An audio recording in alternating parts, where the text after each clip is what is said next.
Muchas gracias, Laura Hernández, directora nacional de la Defensa Pública.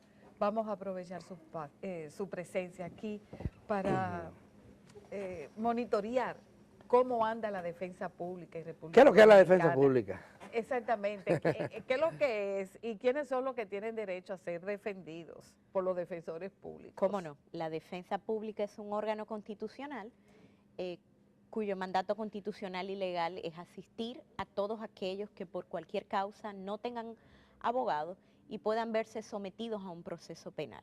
O sea que estamos hablando que fundamentalmente la defensa pública nos ocupamos de asistir a las personas que pudieran verse imputadas unos cargos penales, es decir, el aparato punitivo del Estado persigue a una persona, ese mismo aparato. Entonces, ese mismo Estado debe de garantizar el derecho de defensa, que es un derecho constitucional y que es un derecho que está protegido por todos los tratados internacionales de que la República Dominicana es signataria. Y aquí la Defensoría Pública, ¿con qué cuenta? En términos de recursos humanos, recursos económicos, para poder garantizar ese derecho que tienen los acusados de un determinado delito. La defensa pública comenzó a surgir en el 2002 dentro del seno del Poder Judicial. Ahí estuvo impulsada por Aura Celeste, recuerdo de esto, Primero, desde la Comisión de Reforma. Así es, Pública. Es correcto. Hubo un proyecto en el Comisionado de Apoyo y Modernización de la Justicia, encabezado por Aura Celeste Fernández. Posteriormente, por falta de recursos económicos, este proyecto desapareció. Y entonces, en el seno del Poder Judicial, cuando en el 2002 ya se estaba viendo que iba a entrar el Código Procesal Penal, un sistema acusatorio no funciona sin una defensa pública. Operó un plan piloto, yo recuerdo, administrado por la FINUS, que era una institución privada. Así es.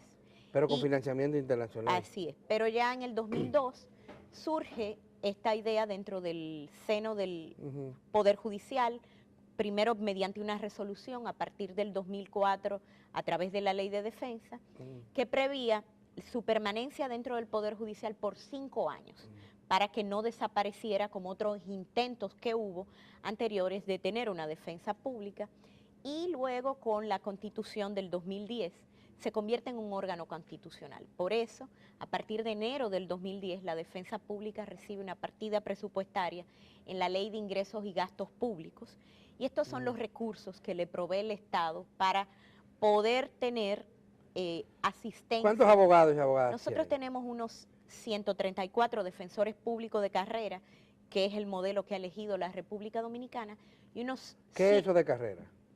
Quiere decir que todo el que ingresa a la defensa pública ingresa por un concurso público, que tiene que pasar este concurso y luego una capacitación de unos 6 meses presenciales y 3 meses de pasantía dentro de la institución para poder accesar a un puesto de trabajo, lo que nos garantiza una formación integral de cualquier persona que vaya a ingresar a la institución como buen abogado litigante, que es lo que buscamos. Sí, esos 134 defensores públicos son suficientes para cubrir todo el país, los diferentes distritos judiciales. Miren, no.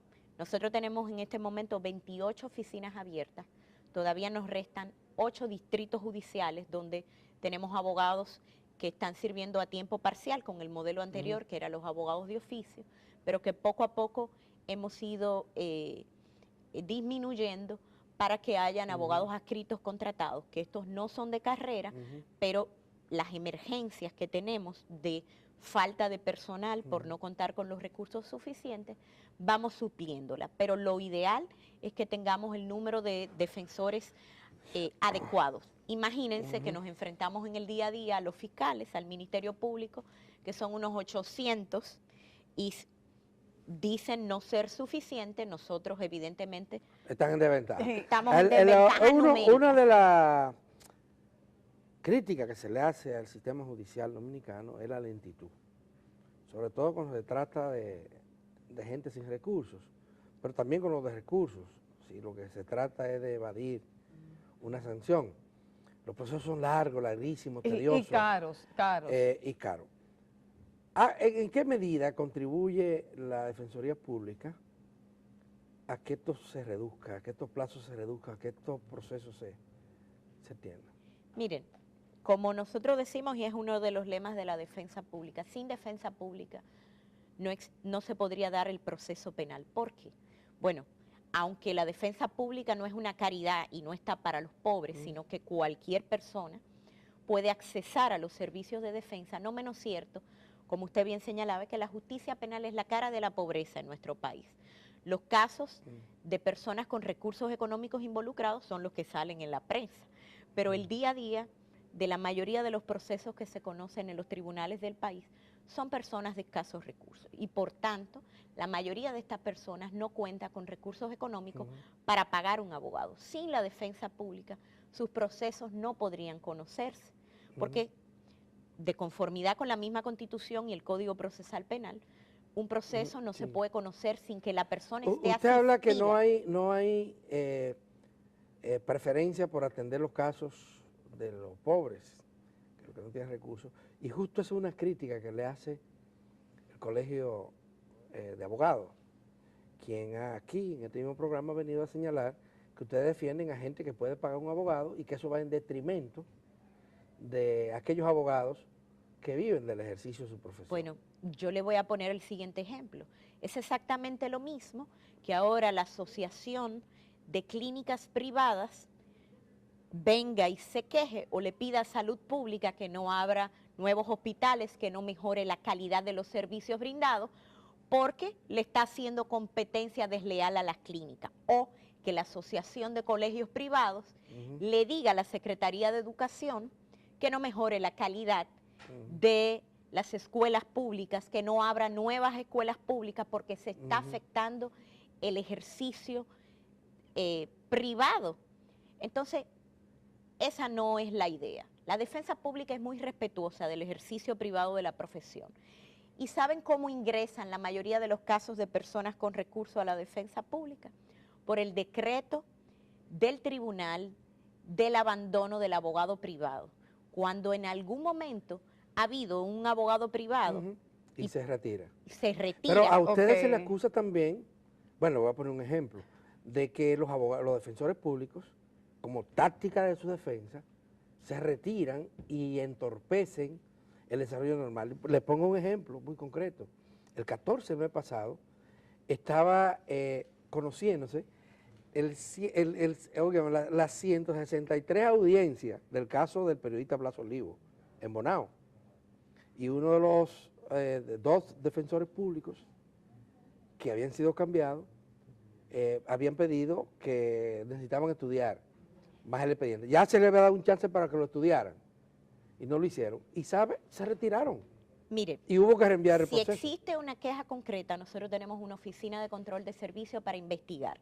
No puedo hablar de un caso concreto que no sé, no me gusta hablar a la ligera. Ahora, hay que ver si en este proceso, muchas veces me dicen, han pasado, una vez recuerdo, un director de impuestos internos de turno fue a la oficina de la defensa cuando el Estado comenzó en las primeras ocasiones a acusar a personas por el no pago o por la evasión de los impuestos. Y él me decía, tenemos 3 años con este proceso y la defensa pública no está dejando que se conozca.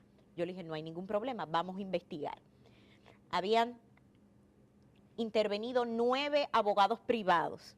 La defensa pública tenía exactamente un mes que había recibido la solicitud del tribunal de conocer este caso. Y lo único que pidió la defensa era oportunidad de estudiarlo porque es una falta disciplinaria para un defensor o defensora ir a su audiencia sin conocer el caso. Y ese proceso eran unas 10 cajas de documentos y de gestiones jurídicas que se habían dado en el transcurso de ese proceso y tan pronto la defensa pública lo asumió. Se le dieron los plazos legales de que habla la ley para estudiar el expediente en 7 meses. A partir de eso, luego de 3 años que no se conocía, el proceso se conocía. Sí, por otro lado. Pero retirarse, escúchame, Ana, para terminar, para yo entenderlo y tal vez nuestra audiencia también lo entienda. Éticamente es correcto que un abogado, cuando se siente, cuando su petición no es atendida por un juez, que se retire, como una forma de... Habría que ver. Regularmente los defensores están preparados para que se conozcan los procesos.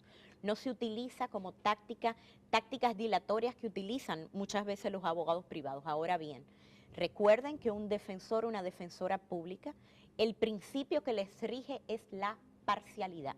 Estamos pagados por el Estado, pero mientras los jueces, el principio que les rige es la imparcialidad, al Ministerio Público la objetividad, o sea, no deberían siempre acusar, sino que también representan a la sociedad. A la defensa pública nos rige la parcialidad. El Estado nos paga por ser parciales y por vigilar, por salvaguardar los derechos y garantías que le asisten a la persona de los imputados e imputadas. No puedo hablarle de ese caso concretamente, de hecho voy a investigar y vamos a enviarle un informe a ustedes en este programa de qué pasó en este caso concreto.